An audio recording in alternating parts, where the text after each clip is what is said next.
look happy. You look incredible. Tell us what's going on with you. How you feeling out here, man? I mean, I feel great. I mean, you have to. If you don't, you're gonna, everything's gonna. It's not gonna be right for you. You gotta stick through it. You gotta, power through all of this and just keep your mind clear and focused, man. So I'm all right. How you feeling? How y'all feeling? Man, we're blessed. We're blessed, man. Same, We man. healthy. Everybody's healthy. Yeah. We locked in every day. I mean, now let me ask you this. Has this, you've been a focused individual and working since 17, 18 years old in this game.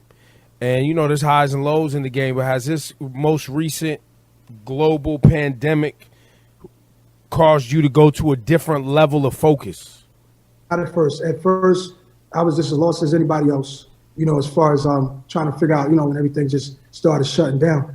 It's like, wow, we're living through our own influenza. It's like, is this really happening? But, as time went on, you just pick up the pieces and you keep building, because we're probably going through the worst. We're definitely going through the worst economic crisis that we've ever seen. And people are like trying to figure it out. So, we have to stick to what we do. We have to stick to what we do and just wish for the best. Let's go back. April 94, you're 17 years old. Illmatic is a huge deal. Sorry to cut you off. I was, April 94, I was 20 already? I was 19 going on 20. So right? You're 19. I think that sounds right. I woke up early on my born day. I'm 20. It's a blessing. So yeah, there you go. So you're 19, 20 years old, and was there any part of you that thought about rapping 26 years later, and that this culture would continue to grow, and you would one day be performing as a legacy act, like the Rolling Stones, like an icon? Did you ever think about this stage in your career when you were young? I thought about the possibility of everybody in rap growing to, or just sticking around for years, because it wasn't really there yet. I didn't see it happening, but I knew it would happen for everybody, but I didn't think I would be. I didn't think me like that. I thought like everybody, but I just hope that everybody would get to that type of status that you talked about. But at the time, that wasn't happening, not at all. I was trying to just, at that point, get out the hood and just stay out the hood, try to not go back. And it was nothing promised, So that's just a long way saying yes and no. Yeah, it was like you knew the possibilities were there, unsure of how it was actually going to happen. Yeah, we never seen it. I mean, I remember thinking, I was thinking about this recently, Nas. I was thinking about how at the time when KRS dropped Return of the Boom Bap, which is in my opinion, one of his best albums, at the time, I considered that, Ebro, I don't know about you, I thought of that as like a senior album, like one of his later works. Yeah, absolutely. And it was only, when you think about it, 7 years into his career. He was still a kid when he dropped that. And same with you, like albums that we consider to be sort of later into your career, we think about it now relatively to other artists and other genres. You were a baby. Crazy.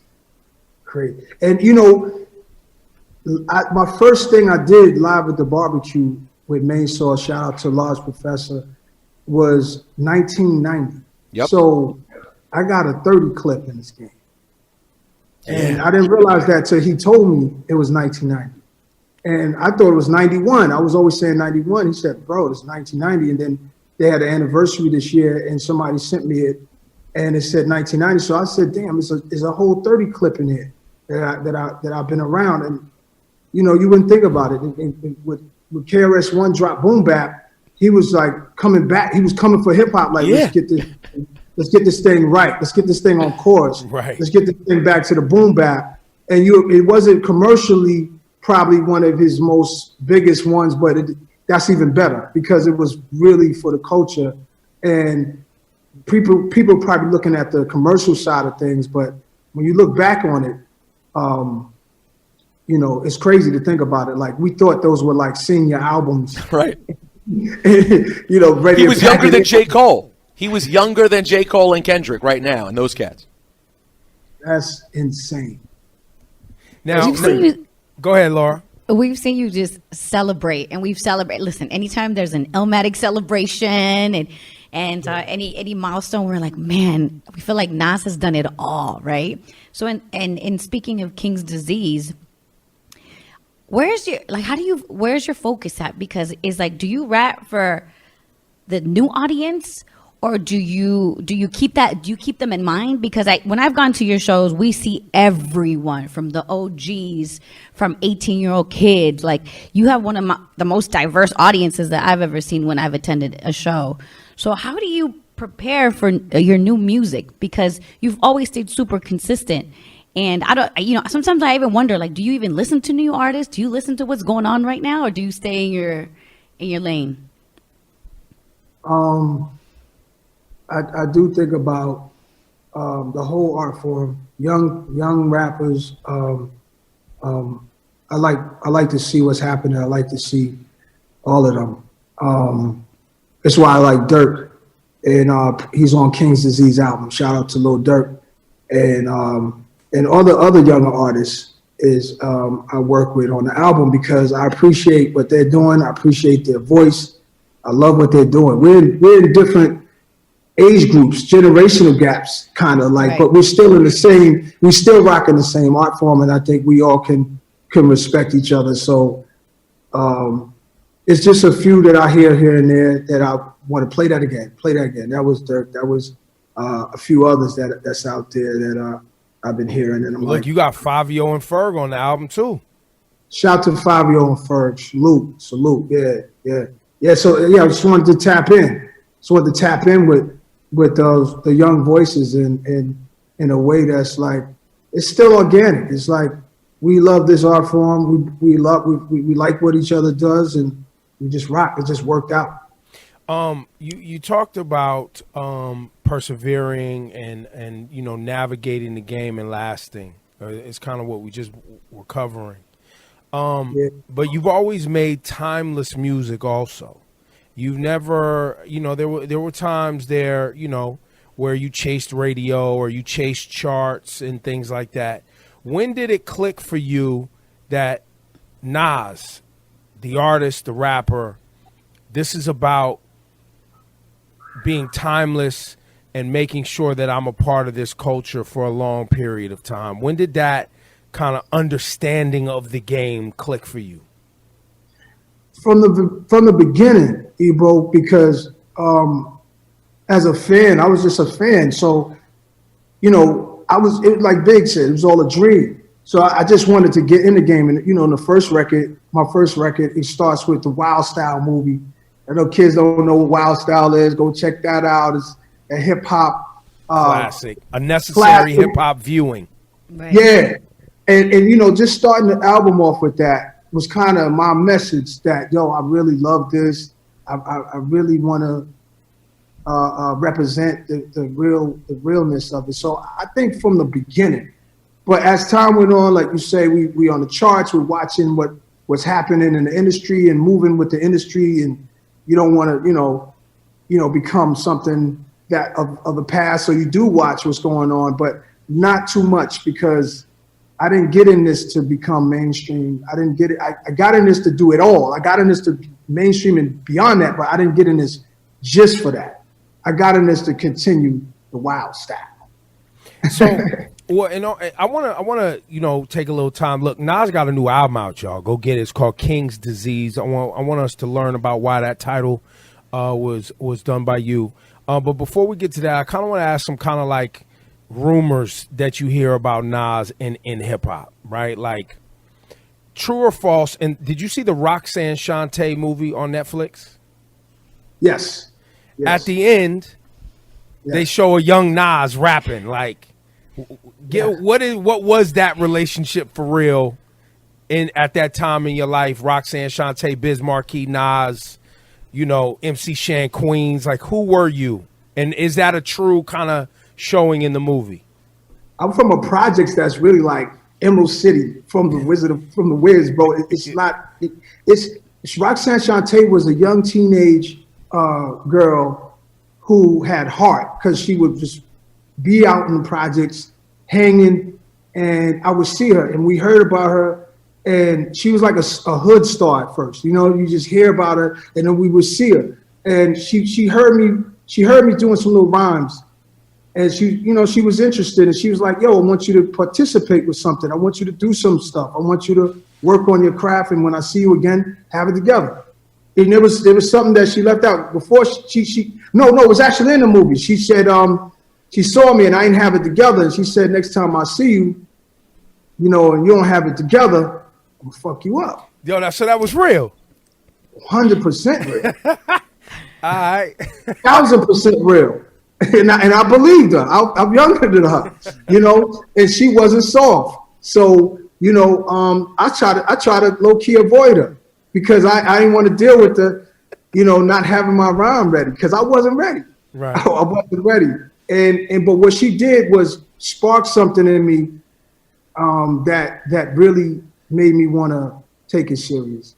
And she is one of the reasons that I really thought it was possible, that it could even happen. Like this is a female where female MCs wasn't really looked at in the right way back then. She had lyrics in that song that I hear the toughest guys, the 5%ers and stuff, they was mad at the line that she had because it was like they didn't even want a woman to even have that kind of language back to a man.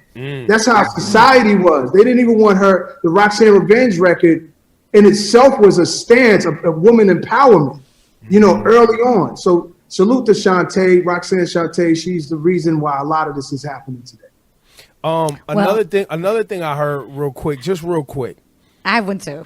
Is it true that you and Pac once crossed paths in Central Park during when things were really heated? And what's the real Pac Nas relationship? What was it? I mean, we would see each other in passing, really, and it was brotherly. It was brotherly, and I heard Snoop told the story a few times, but he had it wrong a little bit. He had said that Pac stepped to me, and rest in peace, Pac. But he was in New York, and there was a lot of tension flaring, right? And nobody was really there, and I think he had got into it with Jungle, my brother, at the award show. I seen him backstage. I'm like, do your thing. He's like, and you do yours. I said, see, I know it's some funny, you know what I'm saying? It was one of those like side out the neck joint, like, and you do yours, my G. Yeah. He was about to go present an award, so he really couldn't turn around and get with me and talk to me, but because he's about to walk on. But I'm walking backstage and I see him and I'm like, yo, all right, do your thing. And he's like, and you do yours. Because he knew where I was coming from really wasn't an all love place because there was a rumor of Machiavelli coming out. And so I was really want to check the temperature with him. And but it turned up. My brother and them, they seen them in Outlaws, and shout out to the Outlaws, man. And they had some words or whatever. So we went to damn, this is an old story, man. So at that point, it was necessary for us to address the situation because they was in the city, and we had to step to our business. And so there was a little bit of tension for real in real life. It wasn't just a rumor. It was a lot of tension. It was a lot of tension. They was in New York, and it was, their chest was out. They was doing their thing, Death Row sign. So we had to go and step to them. And was there a real conversation between you two that quelled it? Oh yeah. We had a great convo, man. He was like, he explained that he thought I was dissing him, and he thought, and I on the song The Message, what I'm saying? He thought I was dissing him, and I heard that he was dissing me at clubs. And straight out of the gate, he thought the fake thugs, no love, right? The first line of The Message? Wow, I never even knew that was a thing.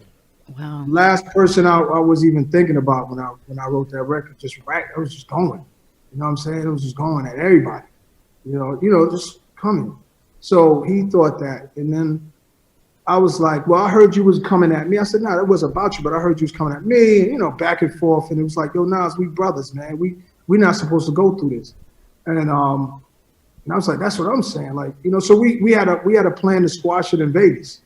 So I was out there when he was in the hospital, and praying for him to come through. But, you know, rest in peace to Pop. Yeah, that was a moment, man. Many moons ago, man. Many moons ago. Thanks for sharing that. We had to step to him for New York, you know, because they was in the town. We couldn't let that happen. It was only right, you know. I've had conversations with Salam Remy in the past, and I'm a huge Amy Winehouse fan. So is it true that there's some Amy Winehouse Nas records that haven't seen the light yet? And I was wondering if you could share some moments with you and Amy, because I know you guys had a special relationship. Salam has music on me that I forgot I did. He reminds me and plays me verses of stuff that I didn't even remember doing. So he played me some Amy stuff, and he talks in codes, and I'm his man, and he talks to me in codes about it. And I just say, when it's time, he'll present it to me. And me and Amy, we share the same birthday. And she's rest in peace, Amy. She was just an angel, you know. I met her through Salam, and she made the song "Me and Mr. Jones," which was about going to my concert or something. And that's what really made me go, yo, she really rocks with me like that. And her music, her voice, stellar. Her whole style was, you know, is still mimicked to this day. You know, it's just, she's just a pure spirit, a pure soul, funny, and I miss her. Yeah, Amy's a one of one. I guess I'll close it out on the artists that are no longer here, sadly. Your relationship with Prodigy, if you listen to his book or read his book, My Infamous Life, you know, Prodigy had interesting relationships with almost everybody, like ups and downs with everybody. People were close, then there's moments where things weren't good. And I think he even seemed to understand a lot of that is because, you know, he was wilding for a long time. How would you describe your relationship over time with P, the ins and the outs, and where did it land at the end after jail before we lost him? Wow. P, rest in peace, Prodigy. I always looked at them as the illest group ever. Shout out to Havoc. I always looked at them like they're a pure, hardcore, like everything about them. The way they were, the way you saw it, the way they looked, the crew they was with, just, it was a lot of wildness. It was but P had a real cool demeanor. He's very intelligent, and his talent was crazy. And I thought that in the beginning there was always them putting them against us, against me, so in subtle ways in the hip hop press back then, or they would write things about them and compare them to me a little bit. And I don't think Prodigy liked it because he's his own voice. And at the time, his crew and my guys, we was from the same neighborhood, but they was going to war. And that probably added to the tension. They were in the streets while we were making it off into music. And, you know, they was going to war. So, we never got around that much to squashing all the beefs all the time. In the hood, they would go at it. Out of town, we was all together. And when we in the city, when the club, everybody got each other back. Back in the projects, it's back to doing what they do. And we were, especially myself, I was just happy to get off the block and just in the nick of time. So we had that QB on our back, and Prodigy is a super saluted general representing QB, but there was tensions along the way because regular rap tensions. And I never wanted no issues with Mobb Deep. I never had issues with Mobb Deep. Havoc, I was in kindergarten with. Oh, really? You know, Havoc was a superstar when he was 7, 6. Havoc just had this glow about him. And but P, I wish he was still here. I didn't like what I was hearing about the book, but that's his journey. I can't speak on that. That's what he was doing, and may he rest in peace. We squashed things though before. When he came home from jail, first thing he did was call me like, "Yo, love you, bro," and you know he was ready to get back to it. And he came to Mass Appeal, came to the office a few times. We were starting to produce like a talk show with Prodigy. You know, he had interviewed Rick Ross and everything up at Mass Appeal, and we were looking forward to like making things a whole lot better and moving forward. Nas, you have become more than just music. Your ventures, your business ventures, have been storied in the press. I'd love to hear, you know, for young people who are learning the game, and you know, people like yourself, Hove, you guys have made the runway very long, and built out some blueprints and plans for people who are paying attention to study and follow. Who helped you see the other ventures, and talk about that discovery and how and how it's helped you grow in more than just financially, but grow as a human? I think I got to a point where I matured more and I wanted something more. After a few years of music, it just hit me in the face. It was just like, yo, you are supposed to be a part of diversifying corporate America. You are putting this. I put myself in a position musically to have a platform where I could talk to more people, talk to different people. I have the same interests that lots of good people in Wall Street have, if there are any. I have some of those interests. So my business partner, Anthony Soleil, he's a lot younger than me, but the reason we're friends, partners, brothers is because he knew that was the direction I wanted to go into. And Steve Stout had these dinners, like the meetings of the minds, these dinners with, you know, cool people, the guy who created MTV, the guy, Soledad O'Brien, Fab Five Freddy, and Ben Horowitz, this cool Jewish cat, this hip hop cool dude from the Bay Area. And we hit it off just about food and life. And at some point, I started asking them questions. And next thing you know, I'm in Silicon Valley taking meetings, 8 a.m. meetings all day long, and started investing and stuff like that. So I think it's important that we use our platforms, whatever it may be. Not everybody's in music. It's about being around people that are trying to do the right things, learning from them, writing down your notes, trying to make sure you see progress every day, moving towards your goals. If it's not moving, you have to get around different people. You have to move around. But I took advantage of that time in my life where I was like, okay, what's next? You know, because at first it was just really music for me. It was just, I didn't want anything else. Right. You know? I tried record companies back in the days, but I was out of control. I couldn't do it. I was just signing my brother and a bunch of guys, and you know, but you know, the older I got, the more serious I got. You are Mass Appeal you're a part of that org as like a executive. Correct? How has that helped you stay in tune with youth culture and hip hop in general? How is that team over there and just working constantly to find avenues for the next creatives really improved you? Well, I mean, I was always trying to like push everybody around me to do the most they can do, and if I can help, I would, you know, do that. But with Mass Appeal, I'm able to do it even more because it's like the record label component of it is probably like 5-6 years old, and I think we're still just getting it going with that. We're still ironing out the creases with that.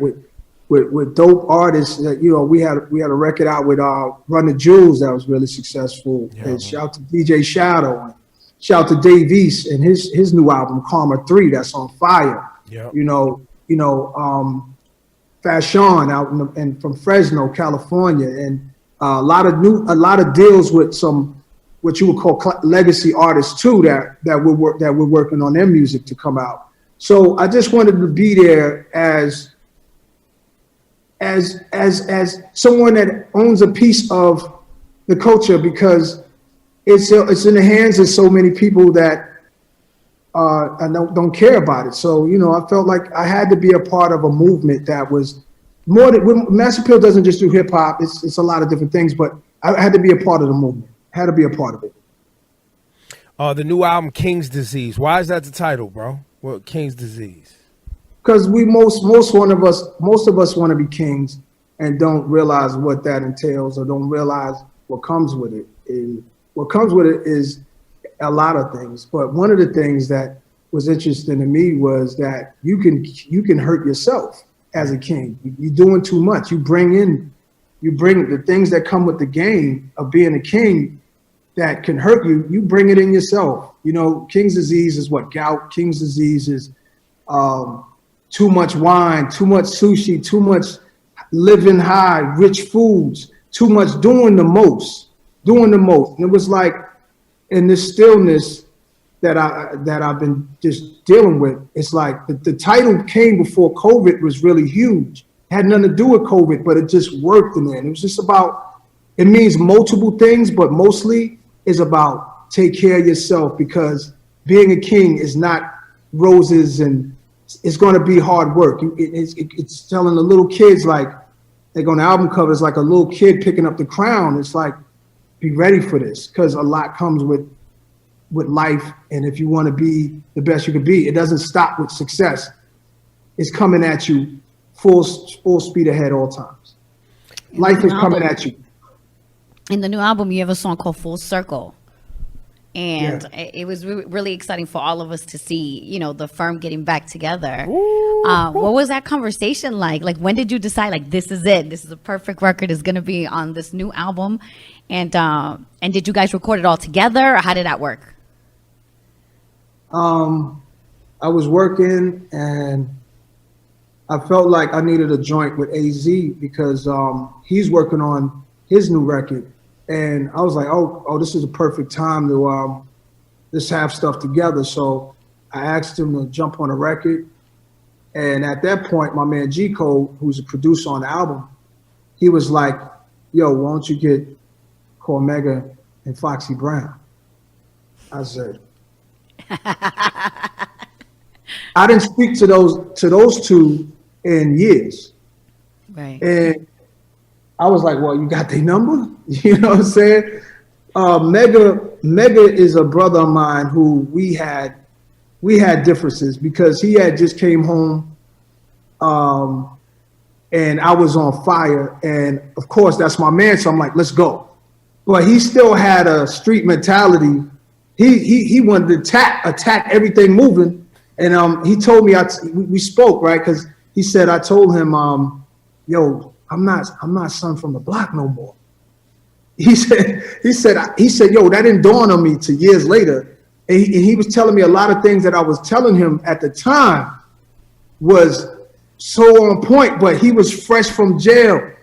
He was back home on his Goodfellas stuff. He was back on this. What are you doing? Why are you going home? What are you chilling? Let's go get active.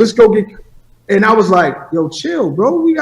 And he wasn't trying to hear that. So we fell out, and I hated that, because we grew up together.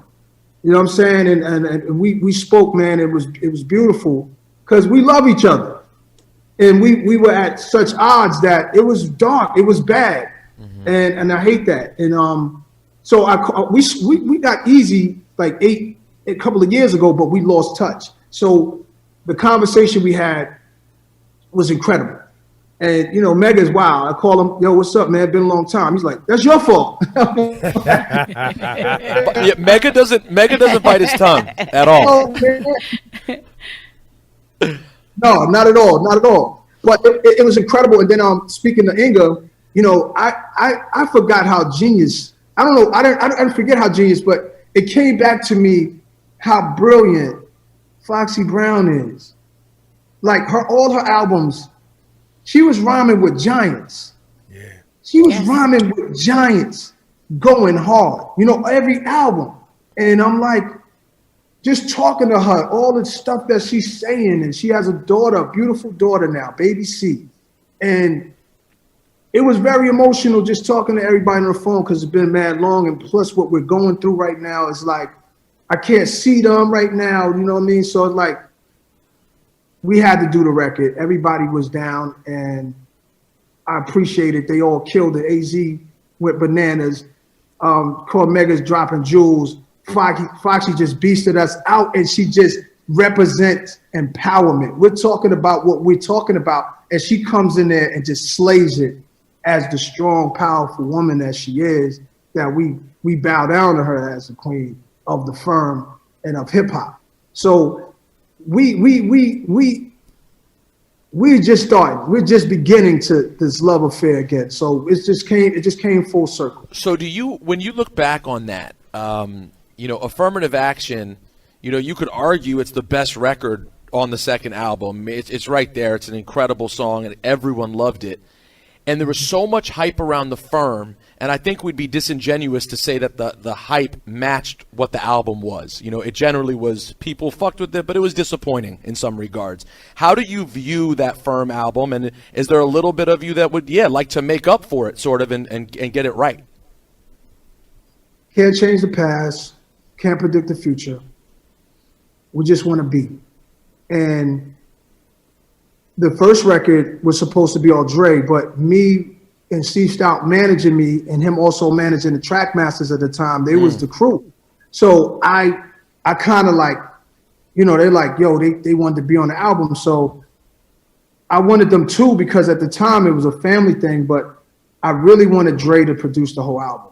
And I think once Dre saw all the managers in the room, like we was talking the other day, he said the managers had assistants and the managers' assistants. Too many people. It's too many cooks. Dre out. Dre's like, yeah. Dre like, yo, man, get everybody out of here. And I think that was, I think that's what really like kept us from really having that focus. And then when you look at it, it's so funny. I say this with all due respect to Poke and Tone, like Trap Masters, they had great joints for you around that time. But if you compare the two singles, Firm Biz and fucking Phone Tap, you see just how divergent the ideas were for the sound of the firm. And all due respect, but Firm Biz was whatever, and Phone Tap's a classic. Yo, Tone's my man. I hated Firm Biz. Firm Biz wasn't it. It wasn't it. It wasn't hated that shit. Straight up. No, so Nas, it just Firm Biz was all right, man. The video was fine. It was all right. Yo, so Nas, the putting out music seems a lot. It seems you've hit a new stride in putting out music, and collaborating, and where you are right now. What has freed you? Has something freed you up musically? Has something happened? Is there just less pressure? Am I seeing it right, or am I reading that wrong? I think you're right. I think that's right. I think because everybody's sitting down when with not much to do, you can sit down and you can make your music right. But I mean, I was working on this before everything shut down, and that's why some of the content I mentioned things that happened months ago, because that's when I recorded it, and so I shut it down and had nothing to do. And I didn't want to put out an album. I didn't want to be outside. I didn't want people to look at me like I want their attention. I didn't want any focus on me on the stage, on music, nothing.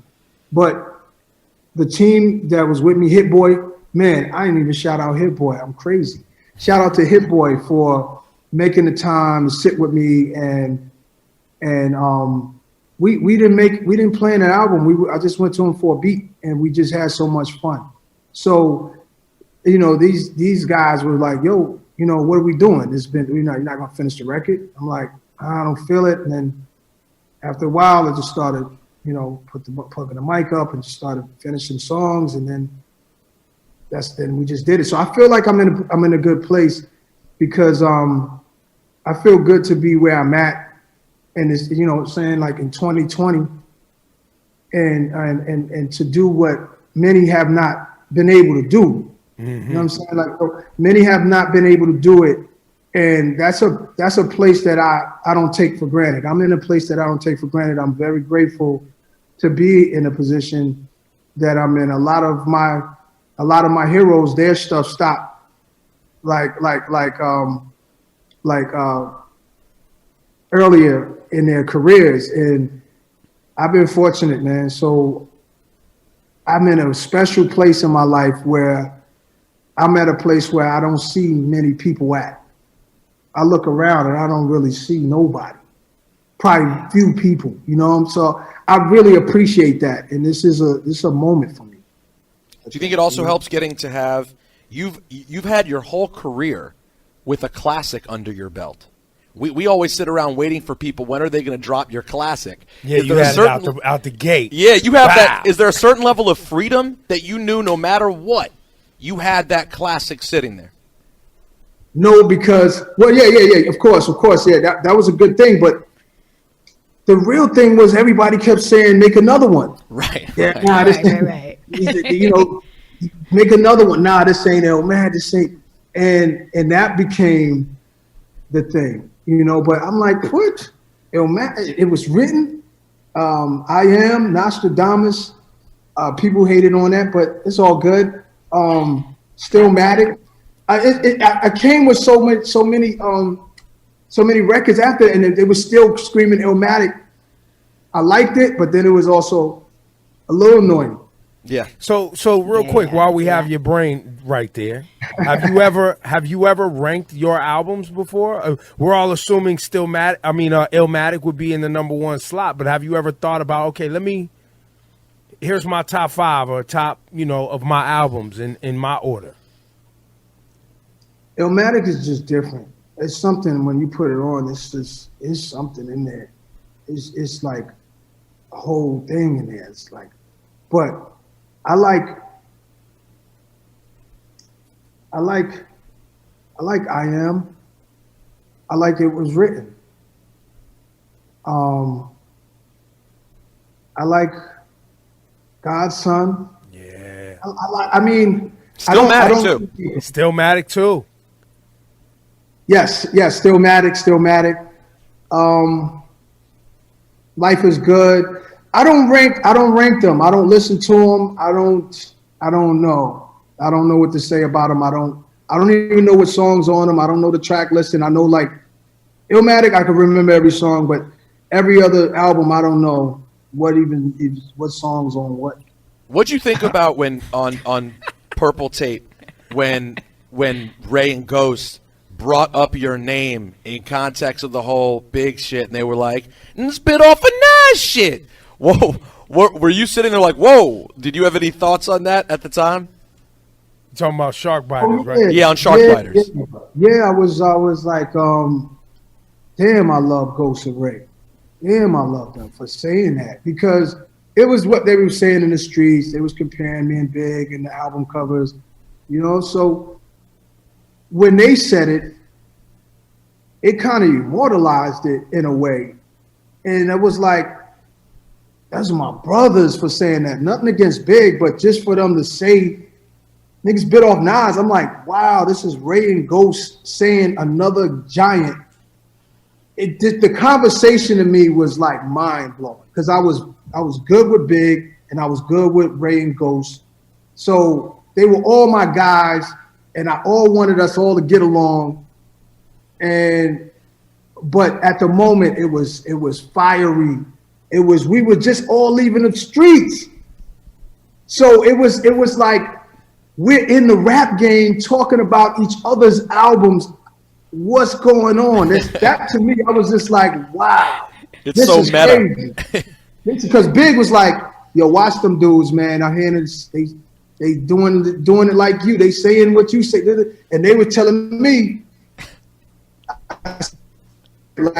yo, Big he taking some stuff from you, bro. He saying this, that you say. And I'm sitting here like, but I'm taking from all of y'all. You know what I'm saying? It was just a beautiful time. In retrospect, it was a beautiful time. At the time, it was tension. It could have been beef, like all the way to the Source Awards. You know, you got Suge Knight saying what he said, but you don't know, an audience was like, it was about to be a war between Wu. They didn't let me in because my crew was too wild, so I got banned from everything in the 90s. My crew was way too wild.